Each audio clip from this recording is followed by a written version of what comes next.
A report shows minimal progress has been made in improving DC's 911 communication center. The center has been, as you've been hearing, has been the focus of criticism over the last couple of years. Marielle Carbone is live in the studio tonight. And Marielle, according to the report, those issues are still a problem. That's right. In this report, it doesn't even cover the two most recent incidents where critics say issues with 911 led to the deaths of 2 children. Now, the DC Auditor says the district is failing its residents and more progress needs to be made. When you call 911, it's often a matter of life and death. And some officials say DC's call center is not up to par. Emergency response, especially to medical issues, may be the most important function a government provides, and we're not getting close enough to zero bad outcomes. DC Auditor Kathy Patterson issued this report Friday, slamming the Office of Unified Communications.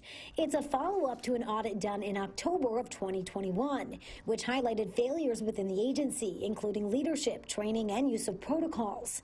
Last year's audit included 31 recommendations for improvement. But according to Friday's report, only one of those 31 recommendations has been implemented, and there's only been minimal progress on 77% of the others. It's not good news. It's disappointing that the reforms have not progressed like they should have, but it's not surprising. Dave Statter is a safety advocate who's investigated the failures of DC 911. He applauds the agency for its one completed action, which improved the use of location-determining technology on calls.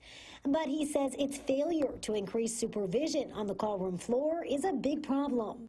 They need better supervision at DC 911. It's not there. They're not there yet. And they don't seem to be close to that point when they have the supervision that's needed. Hands-on supervision to track some of these problems and stop them before they occur. DC News now reached out to OUC's acting director, Karima Holmes, who wasn't available for comment. She took over the agency after the recommendations were made, but she has a history there. She served as director from 2015 until January 2021, leaving the position shortly after the original audit was announced.